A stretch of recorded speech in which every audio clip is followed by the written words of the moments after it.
내 안에 강점을 발견도 못했지만 또 나 자신을 이게 내 강점이라고 믿지도 못했던 거죠. 근데 이후에 아이를 키우면서 글을 쓰면서 자주 하는 일이 뭐지? 생각해 봤는데 저는 이제 글을 많이 썼거든요. 그러니까 혼자 생각도 정리하고 이런 시간들을 좋아했었는데 그런 부분들이 또 나의 강점이라는 생각이 들었고 그러면서 좀 도전을 해볼 수가 있었던 것 같아요.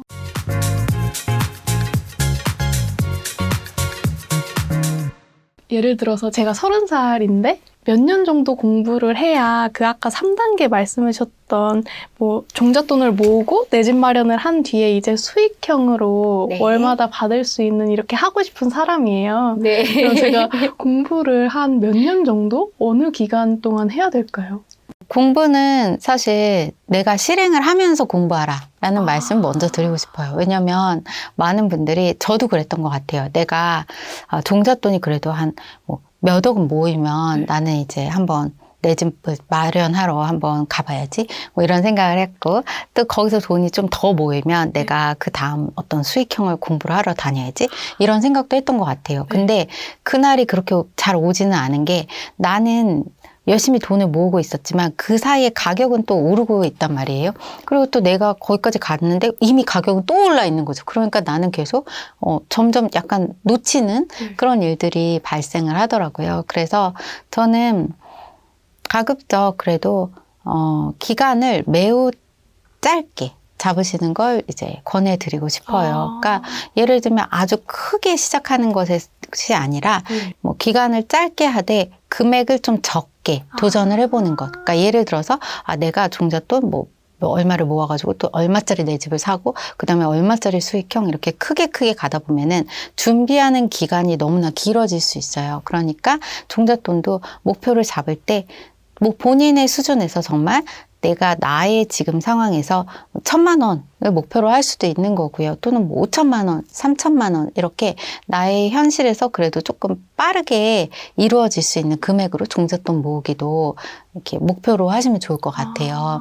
그리고 내 집도 처음부터 막 내가 거대한 내 집 이렇게 하다 보면 진짜 시간이 오래 걸리는데 그러다 보면 내가 준비하는 동안 가격은 이미 올라가 있을 수 있어요. 그러니까 좀 내 집도 지금은 좀 작더라도 일단은 시작한다. 그리고 작게 마련을 했지만 그 다음에 내가 더 크게 업그레이드를 해 나갈 수 있으니까 그런 부분들 그리고 월세도 저도 처음에 상가는 250만 원이었지만 제가 처음 소형 임대 아파트로 마련을 했던 건 한 40만 원 정도밖에 되지 않았어요. 근데 사실 그때도 뭐 40만 원으로 시작해 하는 거를 나 이거 말고 정말 더 큰 월세 막 이렇게 해서 계속 기다리고 그랬다면 저는 경험을 못 해봤을 것 같아요. 그러니까 아까도 말씀드렸듯이 내가 임대도 해보고 또 한번 공실도 나봤고 뭐 이런 여러 가지 상황들이 저를 나중에 뭐 수익형을 더 크게 할 때 기반이 되어준 거죠. 그래서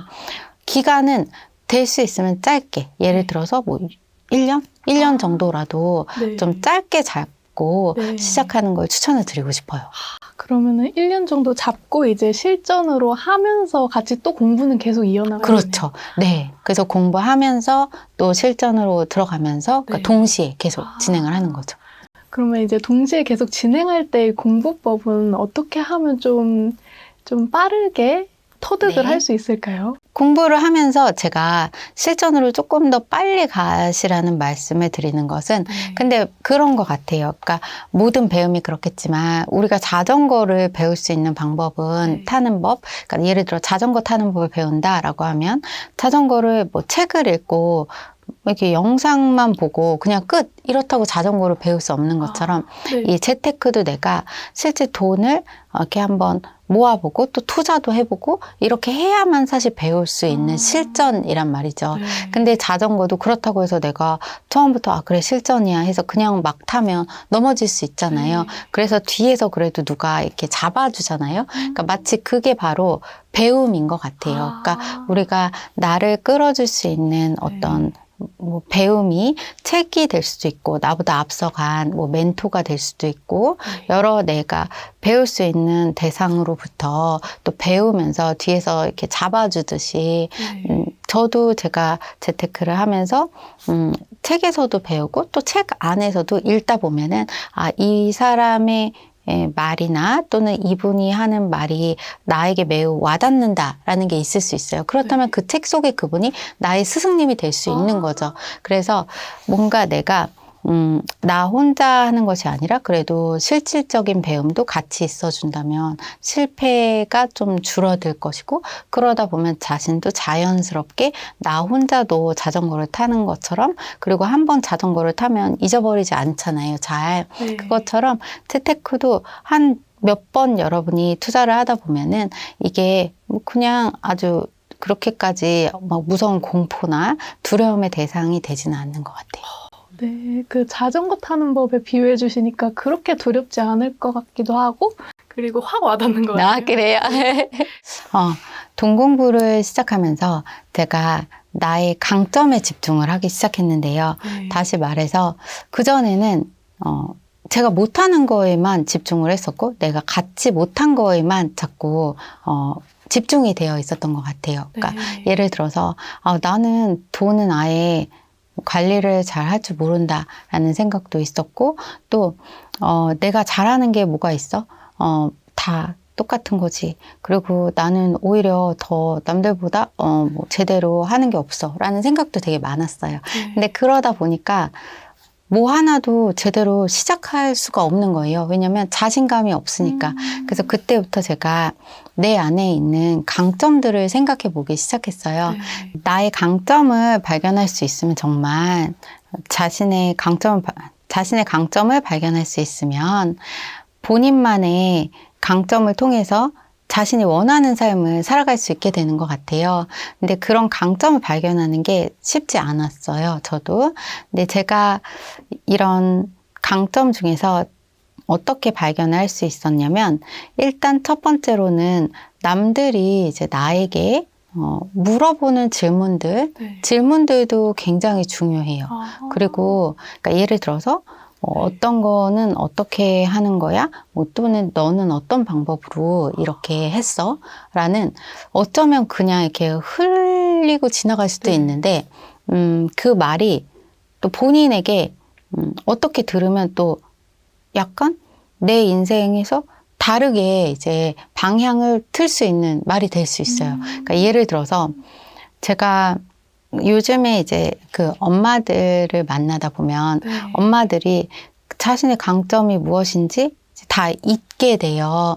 근데 엄마들 같은 경우에도 이제 본인들만의 강점이 오히려 엄마가 되고 나서 더 강해질 수 있어요. 근데 예를 들어서 저의 경우라면 제가 책을 쓰게 된 것도 사실은 어쩌면 제가 글을 쓰고 이렇게 글 쓰기에 있어서 내 안에 있는 강점을 발견하는 방법. 일단은 강점을 발견할 때 또 중요한 것 중에 하나는 내가 지금까지 어떤 일들을 해왔는지를 좀 리스트를 정리를 쫙 해보는 거죠.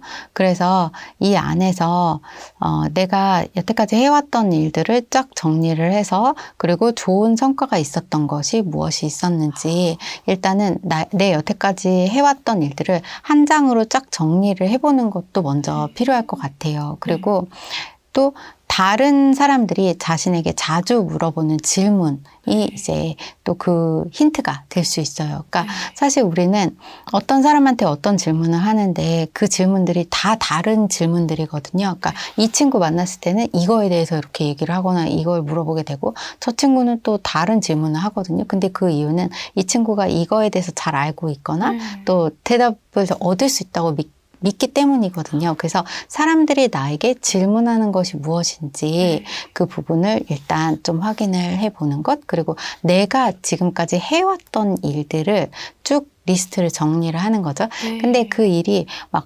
어마어마하게 거창하고 그런 게 아닐지라도 예를 들어서 아이의 뭐 육아를 많이 했다던가 또는 요리를 굉장히 많이 했다던가 이런 것도 어쩌면은 또 그 안에 나의 강점의 힌트가 있을 수 있어요. 네. 그러면은 그런 걸 바탕으로 해서 내가 강점이라고 믿으면서 거기를 초점을 맞추는 거죠.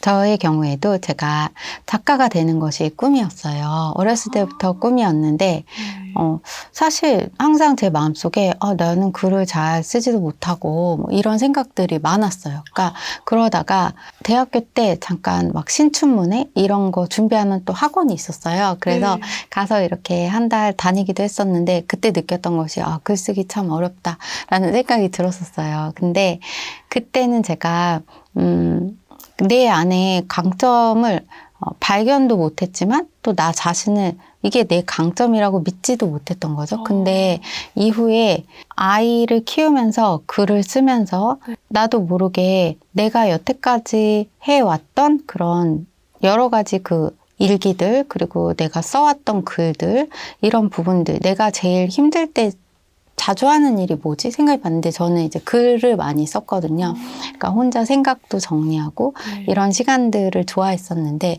그런 부분들이 또 나의 강점이라는 생각이 들었고 그러면서 좀 도전을 해볼 수가 있었던 것 같아요. 너무 좋은 것 같아요. 일단 내가 혼자서 할 수 있는 게 리스트업이고 한 장으로 쫙 써보는 거랑 주변에 만나는 친구들한테 물어보면 또 이제 내가 아닌 외부의 시선으로도 볼 수 있어서 다양한 시각이 나올 것 같아요. 그리고 나면 네. 이제 믿는 거죠. 이것이 네. 나의 강점이다. 막 이러면서. 초점 맞추기. 네, 네. 아, 네. 네.